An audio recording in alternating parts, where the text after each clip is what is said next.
ಸ್ಯಾಂಡಲ್ವುಡ್ನಲ್ಲಿ back to back super hit ಸಿನಿಮಾಗಳನ್ನ ನೀಡಿದಂತಹ ನಿರ್ದೇಶಕ ಅಲೆಮಾರಿ ಸಂತು ಈಗ ನಿರ್ಮಾಪಕರಾಗಿ ಒಂದು ಹೊಸ ಪ್ರಯತ್ನವನ್ನ ಅದರ ಜೊತೆಗೆ ವಿಭಿನ್ನ ಒಂದು ಸಿನಿಮಾ ಕಂಗ್ರಾಚುಲೇಷನ್ಸ್ ಬ್ರದರ್ ಈ ಒಂದು ಸಿನಿಮಾವನ್ನ ನಿರ್ಮಾಣ ಮಾಡಿದ್ದಾರೆ. ಈ ಒಂದು ಚಿತ್ರದ ಬಗ್ಗೆ, ಅವರ ನಿರ್ಮಾಣದ ಬಗ್ಗೆ, ಹಾಗೇನೆ ಇನ್ನಿತರ ಒಂದಷ್ಟು ಮಾಹಿತಿಯನ್ನ ನಾನು ಕೇಳ್ತಾ ಹೋಗ್ತೀನಿ. ಸರ್, ಮೊದಲನೇದಾಗಿ ನಮಸ್ತೆ, ಹೇಗಿದ್ದೀರಾ? ಚೆನ್ನಾಗಿದ್ದೀನಿ ಸರ್. ಹೇಗ್ ನಡೀತಿದೆ ಒಂದು ನಿರ್ದೇಶನ ಕಷ್ಟನಾ ಅಥವಾ ನಿರ್ಮಾಣ ಕಷ್ಟನಾ ಅಂತ? ನಾನು ಫಸ್ಟ್ ನಿರ್ದೇಶನ ಮಾಡಿರೋದ್ರಿಂದ ನಿರ್ಮಾಣ ಕಷ್ಟ ಅನಿಸ್ತಿದೆ. ಮೇ ಬಿ ನಿರ್ಮಾಣ ಫಸ್ಟ್ ಮಾಡಿದರೆ ನಿರ್ದೇಶನ ಕಷ್ಟ ಅನಿಸ್ತಿತ್ತೇನೋ. ಬಟ್ ಆ್ಯಕ್ಚುಲಿ ಹೇಳ್ಬೇಕಂದ್ರೆ ನಿರ್ಮಾಣ ಅನ್ನೋದಕ್ಕಿಂತ ನಿರ್ಮಾಪಕ ಅನ್ನೋದೆಲ್ಲ ನಾವೇನು ಪ್ರೊಡ್ಯೂಸರ್ ಮಾಡ್ತಿಲ್ಲ. Actually over all production design ಮಾಡಿದ್ದೀನಿ. ಅಂದರೆ ಕ್ರಿಯೇಟಿವ್ ಏಡ್ ಅಂದರೆ ಸುಮ್ಮನೆ ನಾವೇನೋ ಡಿಸೈನ್ ಮಾಡಿಸೋದಲ್ಲ, ಪ್ರಾಪರಾಗಿ ಈ ಟೈಮಲ್ಲಿ ಯಾವ ಕತೆ ಹೇಳಬೇಕು, ಈ ಟೈಮಲ್ಲಿ ಏನು ನಡೀತಾ ಇದೆ, ಟ್ರೆಂಡ್ ಏನು, ಅದಕ್ಕೆ ಯಾವ ಕತೆ ತೊಗೊಂಡ್ರೆ ಸೂಕ್ತ, ಅದಕ್ಕೆ ಆರ್ಟಿಸ್ಟ್ಗಳು ಹೇಗಿರಬೇಕು, ಮ್ಯೂಸಿಕ್ ಏನು, ಪ್ರತಿಯೊಂದು ನಿರ್ಧಾರಗಳ ಹಿಂದೆ ನಾವಿರ್ತೀವಿ. ಅಂದರೆ ಅದಕ್ಕೆ ಮೇಲೆ ಕಥೆನೂ ನಂದೇ ಆಗಿರೋದ್ರಿಂದ ನನಗೆ ಆಮೇಲೆ ಯಾಕೆ ನಾನೇ ಮಾಡ್ಬೋದಾಗಿತ್ತಲ್ಲ. ಅಷ್ಟು ದಿವಸ ನಾನು ಫ್ರೀ ಇದ್ದೆ. ಈ ಪ್ರತಿದಿನ ಶೂಟ್ ನಡಿಬೇಕಾದ್ರೆ ನಾನು ಅಲ್ಲೇ ಇರ್ತಾಯಿದ್ದೆ. ಏನಾಗುತ್ತೆ, ನಿಮಗೆ ಒಂದು ಕಥೆನ ನೀವು 10 ಜನಕ್ಕೆ ಬೇರೆ ಬೇರೆ ಡೈರೆಕ್ಟ್ರ್ ಕೊಡಿ, ಬೇರೆ ಬೇರೆ ಫ್ಲೇವರ್ಸು ಸಿನಿಮಾಗಳನ್ನ ನಿಮ್ಗೆ ಸಿಗುತ್ತೆ.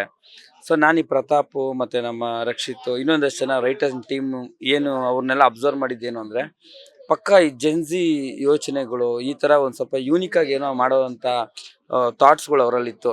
ಹಾಗಾಗಿ ಈ ಕಥೆನ ಅವ್ರು ಮಾಡಿದ್ರೆ ಚೆನ್ನಾಗಿರುತ್ತೆ ಅನಿಸ್ತು. ಆಮೇಲೆ ನನಗೂ ಒಂದು ಟೀಮ್ ಬೇಕು. ನಮ್ಮ ಹತ್ರ ಸುಮಾರಷ್ಟು ಕಥೆಗಳಿದೆ. ಆಮೇಲೆ ಈಗ ಒಳ್ಳೊಳ್ಳೆ ಇನ್ವೆಸ್ಟರ್ಸ್ ಎಲ್ಲ ಬರ್ತಾ ಇದ್ದಾರೆ. ಸೊ ನನಗೆ ಈ ಥರ ಇನ್ನೂ 2-3 ಟೀಮ್ ಇದ್ರೂ ಕೂಡ ಒಳ್ಳೊಳ್ಳೆ ಸಿನಿಮಾ ಮಾಡೋದಕ್ಕೆ ಅವಕಾಶ ಇದೆ ಈಗ.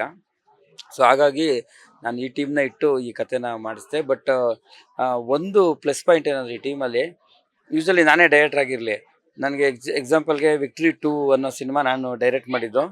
ತರುಣ್ ಸುಧೀರ್ ಬಂದು ಕ್ರಿಯೇಟಿವ್ ಹೆಡ್ ಆಗಿದ್ದರು. ಬಟ್ ಪಾಪ ಅವರು ಒಂದಿನಕ್ಕೂ ಸೆಟ್ಟಿಗೆ ಬಂದು ಹಂಗೆ ಮಾಡಿ ಹಿಂಗೆ ಮಾಡಿ ಅಂತ ಯಾವತ್ತೂ ಹೇಳಿದ್ದಿಲ್ಲ ಅವರು. ಬಿಕಾಸ್ ಅದಕ್ಕಿಂತ ಮುಂಚೆ ನಾನು ಒಂದಷ್ಟು ಸಿನಿಮಾಗಳು ಮಾಡಿದ್ದೆ. ಬಟ್ ಇಲ್ಲೇನಾಗ್ತಿತ್ತು ಅಂದರೆ, ಪ್ರತಾಪ್ ಸೀರಿಯಲ್ ಬ್ಯಾಕ್ಗ್ರೌಂಡಿಂದ ಬಂದಿದ್ದು ಮತ್ತು ಸಿನಿಮಾ ಮೊದಲನೇದಾಗಿರೋದ್ರಿಂದ ಬರೀ ಪ್ರತಾಪ್ಗೆ ಅಂತಲ್ಲ, ಇನ್ಕ್ಲೂಡಿಂಗ್ ನಿರ್ಮಾಪಕರಿಗೂ ಕೂಡ ಇದು ಹೊಸದು. ಸೊ ಹಂಗಾಗಿ ಏನೇ ಬೇಕಂದ್ರೂ ನನಗೆ ಒಂದು ಮಾತು ಹೇಳಿ ಮಾಡೋದು.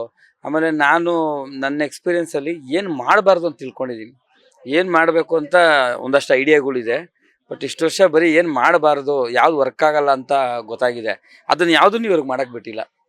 ಎಕ್ಸಾಂಪಲ್ಗೆ ನಿಮಗೆ ಸ್ಕ್ರೀನ್ ಪ್ಲೇದು ಒಂದು ಸ್ಪೀಡ್ ಇದೆ, ಅದ್ರದ್ದು ಯಾವತ್ತೂ ಸ್ಲೋ ಆಗಬಾರ್ದು. ನಾವು ಡೀಟೇಲಿಂಗ್ ಹೇಳಕ್ಕೆ ಹೋಗ್ತೀವಿ, ಇಲ್ಲ ಈ ಜನ್ರೇಷನ್ ಹೆಂಗೆ ಅಂದರೆ ಸುಮಾರಷ್ಟು ವಿಷಯಗಳನ್ನ ಅವ್ರಿಗೆ ಯೋಚನೆ ಮಾಡೋಕ್ಕೆ ಬಿಡಬೇಕು, ಎಲ್ಲವನ್ನೂ ಸ್ಪೂನ್ ಫೀಡ್ ಮಾಡಬಾರ್ದು. ಇವಾಗ ಈ ಥರ ಸುಮಾರಷ್ಟು ವಿಷಯಗಳನ್ನ ಚರ್ಚೆ ಮಾಡಿ ಆಮೇಲೆ ಒಂದು ಹೊಸ ಜನ್ರೇಷನ್ ಜೊತೆ ನಾವು ಕತೆ ಡಿಸ್ಕಸ್ ಮಾಡಿ ಸಿನಿಮಾ ಮಾಡೋದ್ರಲ್ಲಿ ನಾವು ಕಲಿಯೋದು ತುಂಬ ಇರುತ್ತೆ. ಆಮೇಲೆ ನಮ್ಗೆ ಆ ಮೈಂಡ್ ಸೆಟ್ ಇರಬೇಕು, ಅವ್ರು ಏನಾದ್ರು ಹೊಸದು ಹೇಳಿದಾಗ ಅದನ್ನ ಅಕ್ಸೆಪ್ಟ್ ಮಾಡೋಕ್ಕೆ. ಆಮೇಲೆ ಅವ್ರಿಗೂ ಆ ಥರ ಒಂದು ಈಗೋ ಇರಬಾರ್ದು. ನಾನು ಏನಾದರೂ ಈಗ ಎಕ್ಸಾಂಪಲ್ಗೆ ಕ್ಲೈಮ್ಯಾಕ್ಸಲ್ಲಿ ಒಂದು ಶಾರ್ಟ್ ತೆಗೆದಿದ್ರು. ನಾನು ಆ ಟೈಮಲ್ಲಿ ಏನಕ್ಕೂ ಹೊರಗಡೆ ಹೋಗಿ ಹಿಂಗೆ ಬಂದೆ. ಅಷ್ಟೊತ್ತಿಗೆ ಆ ಶಾರ್ಟ್ ತೆಗ್ದಾಕ ಹೋಗಿತ್ತು. ನಾನಂದೆ ಇಲ್ಲ, ಇದು ವರ್ಕ್ ಆಗಲ್ಲ, ಇದನ್ನು ಈ ಥರ ಮಾಡಬಾರ್ದು ಅಂದಾಗ ಇಮ್ಮಿಡಿಯೇಟ್ ವಾಪಸ್ ಸೇಟ್ ಮಾಡಿ ಆ ಶಾರ್ಟ್ನ ಮತ್ತೆ ತೆಗೆದ್ರು. ಇದು ಅಕ್ಸೆಪ್ಟೆನ್ಸ್ ಇದೆಯಲ್ಲ, ಇದು ಎಲ್ಲರಿಗೂ ಬರೋಲ್ಲ. ಮೇ ಬಿ ಹೊಸಬನಾಗಿರ್ಬೋದು, ಏನಾಗಿರ್ಬೋದು, ಡೈರೆಕ್ಟ್ರೇ ಅವನು ಎಲ್ಲರ ಮುಂದೆ ನಾನು ಮಾಡಿದ್ದು ಇಲ್ಲ ಸರ್ ಅದು ವರ್ಕ್ ಆಗಲ್ಲ ನೀವು ಹೇಳ್ತಾ ಇದ್ದೀರಾ, ಕರೆಕ್ಟು, ನಾನು ಇನ್ನೊಂದು ಶಾರ್ಟ್ ತೆಗಿತೀನಿ ಅನ್ನೋದಕ್ಕೆ ಒಂದು ದೊಡ್ಡ ಮನಸ್ಸು ಬೇಕು. ಆಮೇಲೆ ನಮ್ಮ ವೇವ್ ಲೆಂತ್ ಚೆನ್ನಾಗಿದೆ, ಅದು ಇಂಪಾರ್ಟೆಂಟು.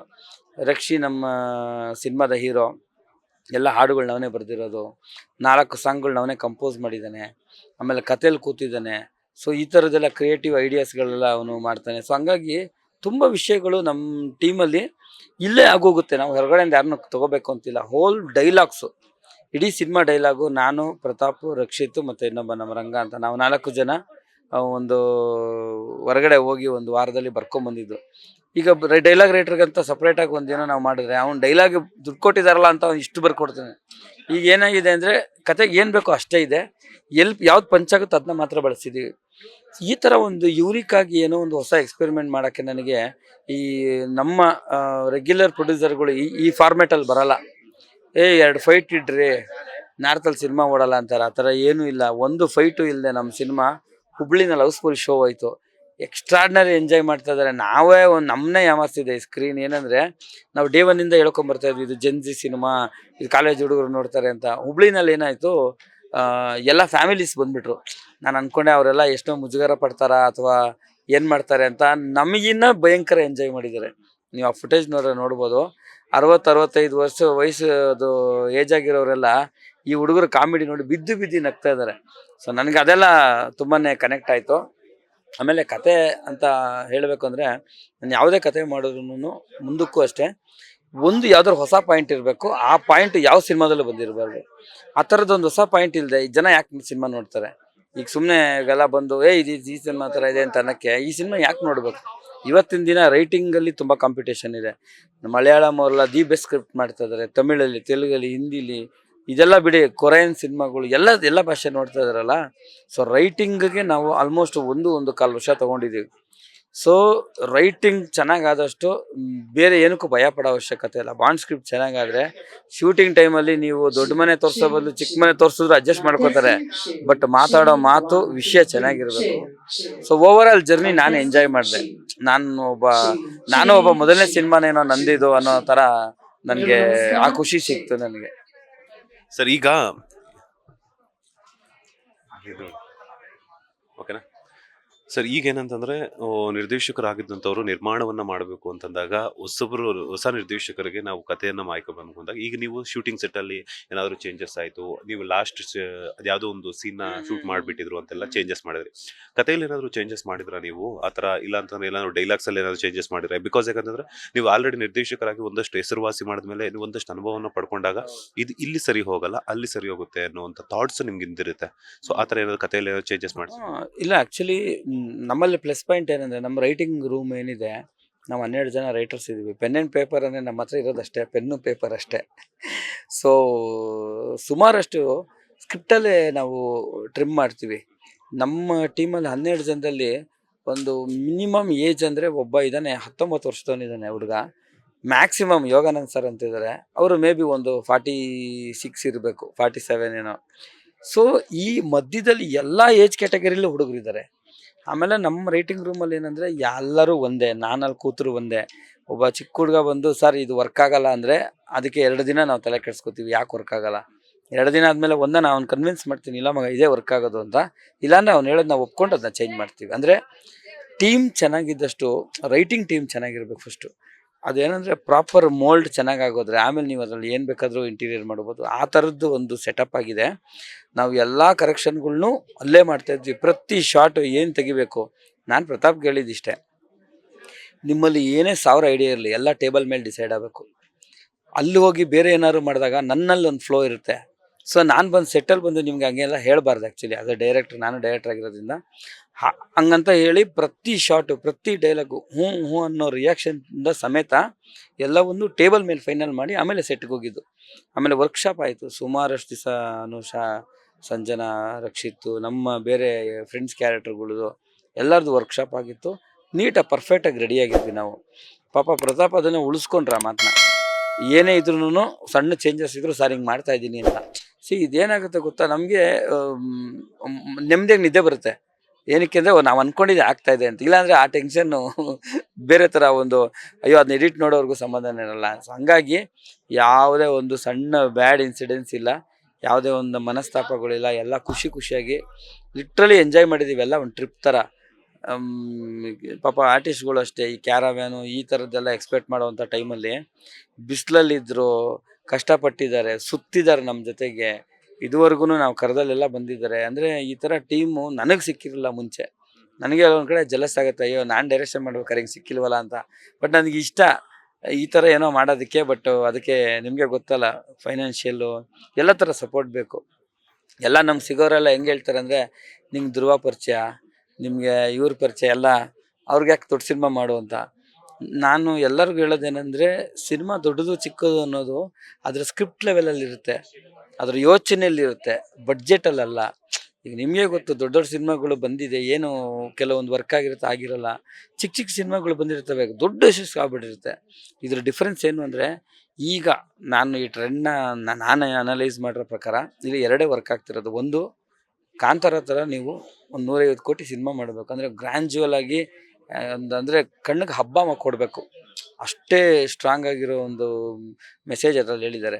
ಇಲ್ಲಾಂದರೆ ಸೂ ಫ್ರಮ್ ಸೋ ಥರ ಹೊಸ ಕತೆ ಯಾವುದೋ ಒಂದು ನಮ್ಮಲ್ಲೇ ನಡೀತಿರೋ ಥರ ತುಂಬ ಇಂಟ್ರೆಸ್ಟಿಂಗ್ ಆಗಿರುವಂಥ ಕಥೆನ ಮಾಡಿ ಇದು ಎರಡು ಆ್ಯಂಗಲಲ್ಲಿ ನನಗೆ ಕರೆಕ್ಟ್ ಅನ್ನಿಸ್ತು. ಇದು ಎರಡು ಆಪ್ಷನ್ ಇದೆ ಇವಾಗ ಅಂತ ಗೊತ್ತಿಲ್ಲ ಮುಂದೆ ಟ್ರೆಂಡ್ ಏನು ಚೇಂಜ್ ಆಗುತ್ತೋ.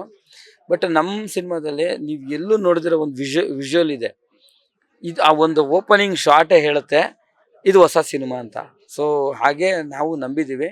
ಆಮೇಲೆ ಆಫ್ಟರ್ ಲಾಂಗ್ ಟೈಮು ನಿಮಗೆ ಕಿರಿಕ್ ಪಾರ್ಟಿ ಆದಮೇಲೆ ಕಾಲೇಜ್ ಹುಡುಗರು ಎಂಜಾಯ್ ಮಾಡೋ ಅಂಥ ಒಂದು ಸ್ಕ್ರಿಪ್ಟು ನಾನು ನೋಡಿಲ್ಲ, ಮೇ ಬಿ ಬಂದಿರ್ಬೋದು. ನನಗೆ ಅನ್ನಿಸ್ತು ಯೂತ್ಸ್ಗೆ ವರ್ಕ್ ಆಗೋವಂಥದ್ದು ಏನಾದ್ರು ಬೇಕು ಅಂತ. ಸೊ ಆಮೇಲೆ ಇನ್ನೊಂದು ಪಾಯಿಂಟ್ ಹೇಳ್ಬೋದು ಅಂದರೆ, ನಿಮಗೆ ಮುಗ್ಗಿನ ಮನಸ್ಸು ಆದಮೇಲೆ ಹೆಣ್ಮಕ್ಳು ಫ್ರೆಂಡ್ಶಿಪ್ ಮೇಲೆ ಸಿನಿಮಾ ಬಂದಿಲ್ಲ. ಸೊ ಅದು ಕೂಡ ಇದರಲ್ಲಿ ಚೆನ್ನಾಗಿ ವರ್ಕ್ ಆಗಿದೆ. ಸೊ ಈ ಥರ ಸುಮಾರಷ್ಟು ಹೊಸ ವಿಷಯಗಳಿದೆ. 100% ಯಾರು ನಮ್ಗೆ 2 ಅವರ್ ಕೊಟ್ಟು ನಂಬಿ ಬರ್ತಾರಲ್ಲ ಅವ್ರಿಗೆ 100% ಮೋಸ ಆಗಲ್ಲ. ಒಂದು ಒಳ್ಳೆ ಎಂಟರ್ಟೈನ್ಮೆಂಟ್ ಪ್ಯಾಕ್ ಅಂತ ಹೇಳ್ಬೋದು ಸಿನಿಮಾನ. ಸರ್, ಈಗ ವಿಕ್ಟ್ರಿ 2 ಅಂತೂ ಮಾಡಿದ್ರಿ. ಸೊ ನೆಕ್ಸ್ಟ್ ಅಲೆಮಾರಿ 2 ಅನ್ನುವಂಥದ್ದು ಯಾವಾಗಾದ್ರೂ ಮಾಡ್ತೀರಾ ಅಂತ ಹೇಳ್ಬಿಟ್ಟು, ಬಿಕಾಸ್ ಯಾಕಂತಂದ್ರೆ ಆ ಕಾಲದಲ್ಲೇ ನಿಮ್ಮ ಒಂದು ನಿರ್ದೇಶನದಲ್ಲಿ ಬಂದಿರುವಂತಹ ಸಿನಿಮಾ ದಶಕದ ಹಿಂದೆ ಸಾಕಷ್ಟು ಹೆಸರು ಮಾಡಿತ್ತು, ಸಾಕಷ್ಟು ಕಲಾವಿದರಿಗೆ ಒಂದು ಹೊಸ ಬದುಕನ್ನ ಕೊಡ್ತು. ನಮ್ಮ ರಾಕೇಶ್ ಅಡಿಗ ಅವ್ರಿಗಾಗಿರ್ಬೋದು, ಲೂಸ್ ಮತ್ತು ಯೋಗಿ ಅವ್ರಿಗಾಗಿರ್ಬೋದು, ಅಂಡ್ ಕಾಕ್ರೋಚ್ ಅವ್ರಿಗಾಗಿರ್ಬೋದು. ಕಾಕ್ರೋಚ್ ಅವರು ಕೂಡ ಈಗ ಬಿಗ್ ಬಾಸ್ ಅಲ್ಲಿ ಹೋಗಿ ಇವಾಗ ಬ್ಯಾಕ್ ಟು ಬ್ಯಾಕ್ 10-12 ಸಿನಿಮಾಗಳು ಕೈಯಲ್ಲಿ ಇಟ್ಕೊಂಡ್ರೆ, ಅಂದ್ರೆ ನಿಮ್ಮ ಒಂದು ಸಿನಿಮಾದಲ್ಲಿ ಮಾಡಿರುವಂತಹ ಪ್ರತಿಭೆ ಇವತ್ತು ಆ ಮಟ್ಟಕ್ಕೆ ಒಬ್ಬೊಬ್ರು ಒಂದೊಂದು ವಿಭಿನ್ನವಾಗಿ ಎಲ್ಲ ಬೆಳೆದಿದ್ದಾರೆ ಅಂತಂದಾಗ, ಸೊ ನೆಕ್ಸ್ಟ್ ಅದೇ ಕಾನ್ಸೆಪ್ಟ್ ಅಥವಾ ಬೇರೆ ತರ ಕಾನ್ಸೆಪ್ಟ್ ಅಲೆಮಾರಿ 2 ಅನ್ನುವಂಥದ್ದು ಏನಾದ್ರು ಇಟ್ಕೊಂಡು ಮಾಡುವಂತ ಪ್ಲಾನ್ಸ್ ಇದೆಯಾ? ಯಾವಾಗ ಮಾಡ್ತೀರಾ ಇನ್ ಕೇಸ್ ಏನಾದ್ರು? ಯಾಕಂದ್ರೆ ಒಂದಷ್ಟು ಜನ ಆಡಿಯನ್ಸ್ ವೆಯ್ಟ್ ಮಾಡ್ತಿದ್ದಾರೆ ಆ ಒಂದು ಸಿನಿಮಾಗೋಸ್ಕರ. ಇಲ್ಲ, ನನಗೆ ಸುಮಾರು ಸರಿ ಇದ್ರ ಬಗ್ಗೆ ಯೋಚನೆ ಮಾಡಿದೆ. ಅಲೆಮಾರಿ 2 ಮಾಡಿ, ಆಮೇಲೆ ನನಗೆ ಎಲ್ಲರೂ ಹೇಳೋದು ಕಾಲೇಜ್ ಕುಮಾರ 2 ಮಾಡು ಅಂತ. ಈ ಪಾರ್ಟ್ 2 ಕಾನ್ಸೆಪ್ಟ್ ಇದೆಯಲ್ಲ, ಇದು ಯಾವತ್ತು ಬೇಸಿಕಲ್ಲೇ ಇರಬೇಕು. KGFನ ಅವರು ಫಸ್ಟ್ ಹಿಟ್ಟಾಗಿ ಅದಾದಮೇಲೆ ಸೆಕೆಂಡ್ ಮಾಡಲಿಲ್ಲ. ಬರಿಬೇಕಾದ್ರೆ ಇದಿಷ್ಟು ದೊಡ್ಡ ಕತೆ, ಇದನ್ನು 3 ಗಂಟೆ ಅಥವಾ 2.5 ಗಂಟೆಲಿ ಹೇಳೋಕ್ಕಾಗಲ್ಲ ಅಂತ ಅದನ್ನೇ 2 ಸ್ಪ್ಲಿಟ್ ಮಾಡಿರೋದು. ಅದು ಆರ್ಗಾನಿಕ್ ಆಗಿ ಆಗಿರೋಂಥ ಪಾರ್ಟ್ 1 ಪಾರ್ಟ್ 2ಗಳು ಹಂಗೆ ಆಗ್ಬೇಕಂತ ನಾನು ನಂಬ್ತೀನಿ. ಈಗ ಈ ಸಿನಿಮಾ ಗೆದ್ದಿದೆ ಅಂದ ತಕ್ಷಣ ಇದಕ್ಕೊಂದು ಸಿನಿಮಾ ಒಂದು ಕತೆ ಕಟ್ಟಿ ತೊಗೊಂಡೋಗೋದಿದೆಯಲ್ಲ, ನಾನು ಏನೇ ಮಾಡಿದ್ರು ದುಡ್ಡು ಮಾಡ್ಬೋದು, ಬಿಸ್ನೆಸ್ ಮಾಡ್ಬೋದು, ಬಟ್ ನನ್ನ ನಂಬಿ ಬರೋ ಜನಗಳಿಗೆ ಮೋಸ ಮಾಡ್ದಂಗೆ ಆಗುತ್ತೆ. ಅದಕ್ಕೆ ನಿಜವಾಗ್ಲೂ ಕತೆ ಹೊಂದ್ಕೊಂಡ್ರೆ ನಾನು ಮಾಡ್ತೀನಿ. ನನಗೆ ಅದರಲ್ಲಿ ಕೆಲವೊಂದು ಐಡಿಯಾಸ್ ಇತ್ತು. ಅವ್ನು ಕೊನೆಯದಾಗಿ ಒಂದು ಬಸ್ ಹತ್ಕೊಂಡು ಹೋಗ್ತಾನೆ, ಅದರಲ್ಲಿ ಈಗ ಅವ್ನು ಎಲ್ಲೋದ ಅಂತ ಇನ್ನೊಂದು ಕತೆ ಮಾಡ್ಬೋದು. ಬಟ್ ಅಷ್ಟು ನನಗೆ ಅಂದರೆ ನನ್ನ ಕಾಡಲಿಲ್ಲ ಅದು. ಅಂದರೆ ನಾವು ಏನೋ ಯೋಚನೆ ಮಾಡಿದ್ದು ಸ್ಟ್ರಾಂಗ್ ಆಗಿ ಅನ್ಸ್ಲಿಲ್ಲ, ನಮಗೆ ಅನ್ಸ್ದಾಗ ಮಾತ್ರ ಮಾಡಬೇಕು. ಈಗ ನೆಕ್ಸ್ಟ್ ಏನಾದ್ರು ಆತರ ಸ್ಟ್ರಾಂಗ್ ಇದೆ ನಾವು ಒಂದು ಕಂಟೆಂಟ್ ಅಂತ ಅನ್ಸಿದ್ರೆ, ಯಾವಾಗೋ ಒಂದು ಯಾವ್ದೋ ಒಂದು ಮಾಡ್ತಿರ್ತೀವಿ, ಆತರ ಇದ್ದಾಗ ಖಂಡಿತ ಮಾಡ್ತೀನಿ. ನಾನು ಹೇಳೋದಿಷ್ಟೇ ನೋಡಿ, ನಮ್ಗೆ ಯೋಗರಾಜ್ ಭಟ್ರು ಯಾವಾಗಲೂ ಒಂದು ಮಾತು ಹೇಳೋರು, ನೋಡೋ ಎಲ್ಲ 7 ಕೋಟಿ ಜನರ ಹತ್ರ ನಿಂದು 100 ರೂಪಾಯಿ ಇದೆ, ತಾಕತ್ತಿದ್ರೆ ತಗೊಳ್ಳೋ ಅಂತ. ಅಂದರೆ ಯಾವಾಗಾದ್ರೂ ನಮ್ಮ ಆಡಿಯನ್ಸ್ ನಮ್ದಿದೆ ದುಡ್ಡು ಅವ್ರ ಹತ್ರ, ನೀವು ಒಳ್ಳೆ ಸಿನಿಮಾ ಮಾಡಿ ತಗೋಬೇಕೆ ಹೊರತು ಚೀಟ್ ಮಾಡಿ ತಗೋಬಾರ್ದು. ಅವಾಗ ಏನಾಗುತ್ತೆ, ನೆಕ್ಸ್ಟ್ ಟೈಮ್ ನಮ್ಮನ್ನ ನಂಬಲ್ಲ. ನಾನು 10 ಸಿನಿಮಾ ಆದರೂ ಇನ್ನೂ ಸಿನಿಮಾದಲ್ಲಿ ಇದ್ದೀನಿ ಅಂದರೆ, ನಮ್ಮ ಸಿನಿಮಾಗಳಲ್ಲಿ ಓಕೆ ಇವನ್ ಸಿನಿಮಾಗೆ ಹೋದ್ರೆ ಏನೋ ಒಂದು ಬೇಸಿಕ್ ಅಂತೂ ಇರುತ್ತೆ, ತೀರಾ ನಮ್ಮನ್ನ ನಿರಾಶೆ ಮಾಡಲ್ಲ ಅನ್ನೋದನ್ನು ಉಳಿಸ್ಕೊಂಡು ಬಂದಿದ್ದೀನಿ. ಇದನ್ನು ಕಳ್ಕೊಳಕ್ಕೆ ಇಷ್ಟ ಇಲ್ಲ. ಹಂಗಾಗಿ ಈ ಥರದ್ದು ಒಂದು ಕೆಲವು ಸರಿ ಕಮರ್ಷಿಯಲ್ ಐಡಿಯಾಗಳನ್ನ ನಾನು ಅಕ್ಸೆಪ್ಟ್ ಮಾಡಲ್ಲ. ಕೆಲವು ಸರಿ ಹೇಳ್ತಾರೆ, ಇಲ್ಲ ಅವರೇ ನಮ್ಗೆ ರೆಡಿಮೇಡ್ ಐಡಿಯಾ ಕೊಡ್ತಾರೆ, ಇದನ್ನ ಹಿಂಗೆ ಮಾಡ್ಬಿಡು ಅದನ್ನು. ನಾನು ಹಂಗೆ ಆಗಲ್ಲ ಸರ್.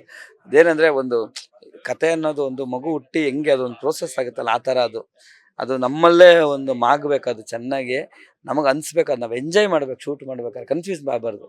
ಸೊ ಹಂಗಾಗಿ ಪಾರ್ಟ್ 2 ಮಾಡೋದಕ್ಕೆ ಆ ಕಥೆನೇ ಹೇಳಬೇಕು. ನಾನು ಇನ್ನೂ ತುಂಬ ಹೇಳೋದಿದೆ, ಏನಾದ್ರು ಶೂಟ್ ಮಾಡು ಅಂತ. ನಾವೇ ಬೈ ಫೋರ್ಸ್ ಅದನ್ನ ಎಳಿಬಾರ್ದು ಅಂತ ನನ್ನ ಒಂದು ಇಂಟೆನ್ಷನ್. ನೆಕ್ಸ್ಟ್ ನಿಮ್ಮ ಒಂದು ನಿರ್ದೇಶನದ ಬತ್ತಳಿಕೆಯಲ್ಲಿ ಯಾವಾಗ ಸಿನಿಮಾಗಳನ್ನ ಎಕ್ಸ್ಪೆಕ್ಟ್ ಮಾಡಬಹುದು? ಯಾಕಂದ್ರೆ ಈಗ ನಿರ್ದೇಶನ ಆಯ್ತು, ನಿರ್ಮಾಣನೂ ಆಯ್ತು, ಮತ್ತೆ ನಿಮ್ಮ ಒಂದು ಡೈರೆಕ್ಷನ್ ನಲ್ಲಿ ಬಂದಿರುವಂತಹ ಸಿನಿಮಾಗಳನ್ನ ನೋಡಬೇಕು, ನಾವು ಕಣ್ತುಂಬ್ಕೋಬೇಕು ಅನ್ನುವಂತ ಒಂದಷ್ಟು ವರ್ಗ ಕಾಡ್ತಾ ಇದೆ. ಸೊ ಆ ಒಂದು ಕಾಯುವಿಕೆಗೆ ಯಾವಾಗ ಬ್ರೇಕ್ ಆಗ್ತೀರಾ ಅಂತ? ಇಲ್ಲ, ಆ್ಯಕ್ಚುಲಿ ಹೇಳ್ಬೇಕು ಅಂದರೆ ನಾನು ತುಂಬ ಈಸಿಯಾಗಿ ತೊಗೊಂಡ್ಬಿಟ್ಟಿದ್ದೆ. ಒಂದು 6 ಮಂತ್ ಒಳಗಡೆ ಈ ಕಂಗ್ರ್ಯಾಚುಲೇಷನ್ ಹೊಸಬ್ರದಲ್ವಾ, ಟಕ ಮಾಡಿ ಮುಗಿಸ್ಬಿಡೋಣ ಅಂತ. ಬಟ್ ಯಾವಾಗ ಫಸ್ಟ್ ಕಾಪಿ ನೋಡಾದ್ಮೇಲೆ ಈ ಸಿನಿಮಾ ಪ್ರಮೋಷನ್ನು ಮತ್ತು ಇದಕ್ಕೆ ಬೇಕಾದಂಥ ಟೈಮ್ನ ನಾನು ಕೊಡದೆ ಹೋದರೆ ಸಿನಿಮಾ ಅಂದರೆ ಈಗ ಅರ್ಧ ದಾರಿಗೆ ಬಿಡೋಕ್ಕಾಗಲ್ಲ. ನಂದು ಡಿಸ್ಕೋ 3 ತಿಂಗಳ ಮುಂಚೆನೇ ಸ್ಟಾರ್ಟ್ ಆಗಬೇಕಾಯಿತು. ಆವಾಗ ನಾವೆಲ್ಲರೂ ಸೇರಿ ಒಂದು ಡಿಸೈಡ್ ಮಾಡಿದ್ವಿ, ಬಿಕಾಸ್ ಸೇಮ್ ಪ್ರೊಡಕ್ಷನ್ ಹೌಸ್ ಅದು ಮಾಡ್ತಾ ಇರೋದು. ಈ ಸಿನಿಮಾ ಗೆಲ್ಸೋಣ, ಇದ್ರ ಹಿಂದೆ ನಿಂತು ಇಡೀ ಸಿನಿಮಾ ತಂಡ ಇದು ಒಂದು ಹೋರಾಡಿ ಅದಾದಮೇಲೆ ಡಿಸ್ಕೋ ಮಾಡಬೇಕು ಅಂತ ಅದನ್ನು ಒಂಚೂರು ಪೋಸ್ಟ್ಪೋನ್ ಮಾಡಿದೆ. ಈಗ ಹೆಂಗೆ ಅಂದರೆ ಎಲ್ಲ ನಮ್ಮ ಮಕ್ಕಳೇ, ಒಬ್ಬಂಗೆ ಒಂದು ಭೇದ ಭಾವ ಮಾಡಬಾರ್ದು. ಸೊ ಹಂಗಾಗಿ ಇದನ್ನು ನೀಟಾಗಿ ಮಾಡಿ ಇದು ರಿಲೀಸ್ ಮಾಡಿ ಮೇ ಬಿ ನೆಕ್ಸ್ಟ್ ಮಂತಿಂದನೇ ನಾನು ಡಿಸ್ಕೋ ಸ್ಟಾರ್ಟ್ ಮಾಡ್ತೀನಿ. ಅದು ನೆಕ್ಸ್ಟ್ ಲೆವೆಲ್ ಕತೆ ಅದು. ಅದು ನನ್ನ ಅಷ್ಟು ಸಿನಿಮಾಗಳೇ ಬೇರೆ, ಡಿಸ್ಕೋನೇ ಬೇರೆ. ನಾನು ಯಾವಾಗಲೂ ಹಂಗೆ ಯೋಚನೆ ಮಾಡೋದು, ನಾನು ಮಾಡಿರೋದನ್ನೇ ಮತ್ತೆ ಮಾಡೋದಕ್ಕೆ ನಿಮಗೇನೆ ಇಂಟ್ರೆಸ್ಟ್ ಇರಲ್ಲ. ಸೊ ಹೊಸ ಆ್ಯಂಗಲ್ ಕತೆ ಅದು. ಆಮೇಲೆ ನಾನು ಬೆಂಗಳೂರಲ್ಲಿ ಬೆಳೆದವನು, ಸಿಟಿನಲ್ಲಿ. ನಾನು ರೂರಲ್ ಕತೆಗಳು ಮಾಡಿರಲಿಲ್ಲ. ನನ್ನ ತುಂಬ ಆಸೆ ಹಳ್ಳಿ ಕತೆ, ಹಳ್ಳಿ ಜನ, ಆ ವಾತಾವರಣದಲ್ಲಿ ಏನಾದ್ರು ಮಾಡಬೇಕು ಅಂತ. ಬಟ್ ಅಂಥದ್ದೇನು ವಾವ್ ಅನ್ನೋಂಗೇನು ಸಿಕ್ಕಿರಲಿಲ್ಲ. ಮಾಮೂಲಿ ಒಂದೇನು ಹಳ್ಳಿ ರಿವೆಂಜ್ ಕತೆ ಮಾಡೋಕೆ. ಸೊ ಹಂಗೆ ವಾಂಟೆಡ್ ಆಗಿ ಮಾಡ್ಬೇಕಾದ್ರೆ ನಿಮ್ಗೆ ಆವಾಗಲೇ ಹೇಳಿದ್ನಲ್ಲ, ಆರ್ಗ್ಯಾನಿಕ್ ಆಗಿ ಸಿಗಬೇಕು ಅಂತ. ಆವಾಗ ವಿಕ್ಕಿ ಯಾವಾಗ್ಲೂ ನಮಗೆ, ನಾನು ವಿಕ್ಕಿ ಫ್ರೆಂಡ್ಸ್ ಮೋರ್ ದೆನ್ ನಾವು ಡೈರೆಕ್ಟ್ರ್ ಹೀರೋ ಅನ್ನೋದಕ್ಕಿಂತ ತುಂಬ ಒಳ್ಳೆ ಟೈಮ್ ಸ್ಪೆಂಡ್ ಮಾಡ್ತೀವಿ. ಅವಾಗೆಲ್ಲ ಇದೊಂದು ಇನ್ಸಿಡೆನ್ಸ್ಗಳು ನನ್ನ ಲೈಫಲ್ಲಿ ಹಿಂಗಾಗಿತ್ತು ಅಂತ. ಸೊ ಆ ಇನ್ಸಿಡೆನ್ಸ್ನ ತಗೊಂಡು ನಾವು ಸ್ಕ್ರಿಪ್ಟ್ ಮಾಡಿ ಇವಾಗ ಅದನ್ನೇ ಡಿಸ್ಕೋ ಅಂತ ಮಾಡ್ತಾಯಿದ್ವಿ. ಸರ್ ಈಗೇನಂತಂದ್ರೆ ನೀವು ಆಗ್ಲೇ ಹೇಳ್ತಾ ಇದ್ರಿ ಮಾತುಗಳಲ್ಲಿ, ಏನಾದ್ರೆ ನಿಮ್ ಧ್ರುವ ಸರ್ಜಾ ಅವ್ರ ಪರಿಚಯ, ದೊಡ್ಡ ದೊಡ್ಡ ಹೀರೋಗಳೆಲ್ಲ ಪರಿಚಯ, ಅವ್ರಿಗೆಲ್ಲ ಆಕ್ಷನ್ ಕಟ್ ಹೇಳಿ ಅಂತ ಹೇಳ್ಬಿಟ್ಟು, ನಿಮ್ಮ ತಲೆಯಲ್ಲಿ ನೆಕ್ಸ್ಟ್ ಯಾರಿಗೆ ಆಕ್ಷನ್ ಕಟ್ ಹೇಳಬೇಕು ಅನ್ನೋಂಥ ಆಸೆ ಇದೆ ಸರ್? ಇಲ್ಲ ಧ್ರುವ, ನಾನು ಯಾವಾಗಲೂ ಹೇಳೋದದೇ, ಕತೆ ಅದನ್ನ ಕೇಳಬೇಕು, ನಾನಲ್ಲ. ನನಗೆ ಎಲ್ಲರೂ ಪರಿಚಯ. ನನಗೆ ಅದೇ ಅಗೈನ್ ಏನಾಗ್ಬಿಡುತ್ತೆ ಗೊತ್ತಾ, ಮ್ಯಾಥಮೆಟಿಕ್ಸಿಗೆ ಬರ್ತೀವಿ. ಇವ್ರನ್ನ ತೊಗೊಂಡ್ರೆ ಇಷ್ಟು ಕೋಟಿ ಬರುತ್ತೆ, ಇವ್ರನ್ನ ತೊಗೊಂಡ್ರೆ ಇಷ್ಟು ಕೋಟಿ, ಅದನ್ನು ಯಾರು ಬೇಕಾದ್ರೆ ಹೇಳ್ಬೋದು. ನಾನೇ ಏನು ಬೇಕಾಗಿಲ್ಲ. ನಾನೇನು ಬಿಲೀವ್ ಮಾಡ್ತೀನಿ ಅಂದರೆ, ಏನೋ ಒಂದು ಆಗುತ್ತೆ ಅಂದರೆ ಅದಕ್ಕೆ ಒಂದು ಪವರ್ ಇರುತ್ತೆ, ಅದೇ ಎಲ್ಲದನ್ನೂ ಹತ್ರ ಕರ್ಸ್ಕೊಳುತ್ತೆ. ಈ ಸಿನಿಮಾ ಆಗಬೇಕು ಅಂತಿತ್ತು, ಅದಕ್ಕೆ ಪ್ರತಾಪು ರಕ್ಷಿತ್ ನನ್ನ ಹತ್ರ ಬಂದರು, ನಾನು ಕಲ್ಲೂರ್ ಹತ್ರ ಹೋದೆ. ಈ ಥರ ಹಾಗೆ ಒಂದು ಸಿನಿಮಾ ಆಗಬೇಕಂದ್ರೆ ಇವೆಲ್ಲ ಆಗಬೇಕು. ನಾವೆಲ್ಲ ಆ ಥರ ಡಿಸೈಡ್ ಮಾಡೋಕ್ಕಾಗಲ್ಲ. ಬಟ್ ನನಗೆ ಒಳ್ಳೆ ಸಿನಿಮಾ ಮಾಡ್ಬೇಕು ಅನ್ನೋದು ಒಂದೇ ಇಂಟೆನ್ಷನ್ ಇದೆ. ನನಗೆ ಇಂಥವ್ರಂತ ಏನೂ ಇಲ್ಲ, ಎಲ್ಲರ ಜೊತೆ ಕೆಲಸ ಮಾಡಬೇಕು. ಸರ್ ಫೈನಲಿ ನವೆಂಬರ್ 21ಕ್ಕೆ ಕಂಗ್ರಾಚುಲೇಷನ್ಸ್ ಬ್ರದರ್ ರಿಲೀಸ್ ಆಗ್ತಾ ಇದೆ ಓವರ್ ಆಲ್ ಕರ್ನಾಟಕದಾದ್ಯಂತ. ಏನ್ ಹೇಳ್ತೀರಾ ನೀವು? ಸೊ ಒಂದು ಒಳ್ಳೆ ಪ್ರಯತ್ನ. ಇಷ್ಟು ಸಿನಿಮಾಗಳು ನಾನು ಮಾಡ್ಕೊಂಡ್ ಬಂದಿದ್ದೀನಿ, ಅದನ್ನೆಲ್ಲದನ್ನು ಮೀರಿದ ಒಂದು ಕಂಟೆಂಟ್ ಈ ಸಿನಿಮಾದಲ್ಲಿದೆ. ನಂಬಿ ಬರ್ಬೋದು. ಯಾರೋ ಚೆನ್ನಾಗಿದೆ ಅಂತ ಹೇಳಿ ಅಂತ ಕಾಯೋದು ಬೇಡ. ಟ್ರೈಲರ್ ನೋಡಿ ಇಷ್ಟ ಆದರೆ ಥಿಯೇಟ್ರಿಗೆ ಬನ್ನಿ. 100% ಫ್ಯಾಮಿಲಿಗೆ ಮತ್ತು ಒಂದು ಯೂತ್ಸ್ಗೆ ಒಳ್ಳೆ ಎಂಟರ್ಟೈನ್ಮೆಂಟ್ ಸಿಗುತ್ತೆ ಅಂತ ಹೇಳ್ತೀನಿ. ಒಂದು ಹೊಸ ಫುಟೇಜು ಮತ್ತು ಒಂದು ಹೊಸ ವಿಷಯ ನೋಡೋ ಅಂಥ ಎಕ್ಸ್ಪೀರಿಯನ್ಸ್ ಇದ್ರಲ್ಲಾಗುತ್ತೆ. ಸೊ ಎಲ್ಲರೂ ಬಂದು ಥಿಯೇಟ್ರಲ್ಲೇ ಈ ಸಿನಿಮಾ ನೋಡಿ ಅಂತ ಹೇಳಕ್ ಇಷ್ಟಪಡ್ತೀನಿ. ಕಂಗ್ರಾಚುಲೇಷನ್ಸ್ ಸರ್, ಅಡ್ವಾನ್ಸ್ ಆಗಿ ನಿಮ್ಮ congratulations brother. Cinema super hit ಆಗ್ಲಿ, ಒಳ್ಳೆದಾಗ್ಲಿ. Thank you sir. ಇದಾಗಿತ್ತು ಅಲೆಮಾರಿ ಸಂತು ಅವರ ಒಂದಷ್ಟು ಮಾತು. ಕಂಗ್ರಾಚುಲೇಷನ್ಸ್ ಬ್ರದರ್ ಸಿನಿಮಾದ ಬಗ್ಗೆ ಆಗಿರ್ಬೋದು, ಅವರ ನಿರ್ಮಾಣದ ಬಗ್ಗೆ, ಹಾಗೇನೆ ಅಲೆಮಾರಿ 2 ಸಿನಿಮಾದ ಬಗ್ಗೆ ಅವರ ಒಂದಷ್ಟು ಅನುಭವದ ಮಾತುಗಳು. ಕ್ಯಾಮರಾ ಪರ್ಸನ್ ದಿನೇಶ್ ಜೊತೆ Manjunath Srinivas, boss TV Kannada, Bengaluru. Latest ಹಾಗೂ ಇಂಟ್ರೆಸ್ಟಿಂಗ್ ಸುದ್ದಿಗಳಿಗಾಗಿ ಬಾಸ್ ಟಿವಿ ಕನ್ನಡ ಚಾನೆಲ್ನ ಸಬ್ಸ್ಕ್ರೈಬ್ ಮಾಡಿ. ಹಾಗೆಯೇ ಬೆಲ್ ಐಕಾನ್ ಪ್ರೆಸ್ ಮಾಡಿ. ಇದರ ಜೊತೆಗೆ ಫೇಸ್ಬುಕ್, ಇನ್ಸ್ಟಾಗ್ರಾಮ್, ಎಕ್ಸ್ ನಲ್ಲೂ ಮಿಸ್ ಮಾಡದೆ ಫಾಲೋ ಮಾಡಿ.